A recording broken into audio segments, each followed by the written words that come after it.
Hello all, welcome back to another video, and today I'm doing something that I've been afraid of doing for quite a while, and that is fixing this temp gauge.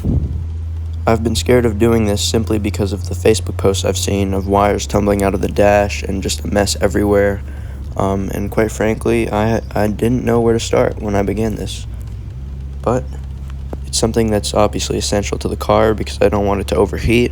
So I'm going to dive into it in today's video.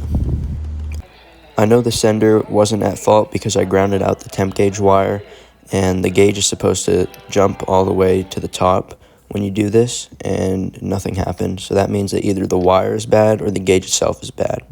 So now to start in, I actually tried fixing it from the back by just taking out the speaker cover and reaching back there, but it was just a waste of time.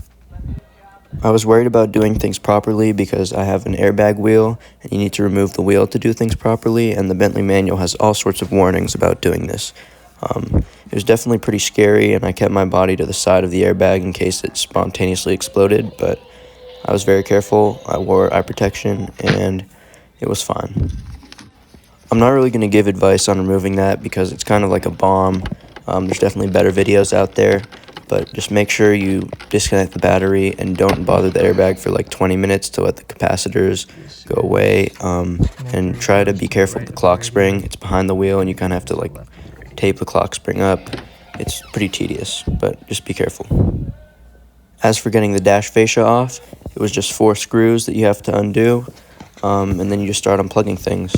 I use videos to see where the connectors go, but some people label them. Just make sure you remember where each connector goes. And at this point, you just start disconnecting things at the back of the instrument cluster, like the speedo cable, this connector here, electrical connectors. Just make sure that it's free and take the screws off the side and pull it right out. I saw that the little plastic things that connect the gauges sometimes go bad, and I just took one of them out of a donor instrument cluster I have. I gather that just cleaning them can sometimes do the job, but I tried cleaning with sandpaper and took off a bunch of material. I should have used Scotch-Brite, I believe, so I just figured I'd grab a better one from a donor instrument cluster. I put some dielectric grease on the back just to make sure the connections were good. I replaced some of the bulbs. Now that I think about it, this I believe was for the SRS bulb, and I'm probably going to take that right out because I plugged in the battery to test the gauge without reconnecting the airbag, and supposedly that throws a code if the battery is connected while the airbag isn't. But as you can see, it all worked.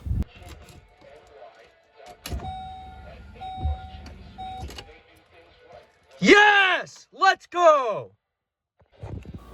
This was definitely quite the learning experience. I made some pretty big mistakes with the clock spring and reconnecting the battery while the airbag wasn't connected, but overall I'm pretty happy with how things went.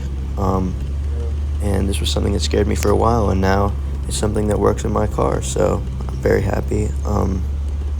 I recommend you try this. I believe these plastic things go bad fairly often. Otherwise, I was pretty worried it would be like the circuit board itself or something.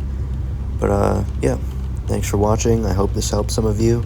And yeah, I'll put the title of a video in the description that better covers the removal of the airbag wheel. Subscribe so I can post links. Thanks.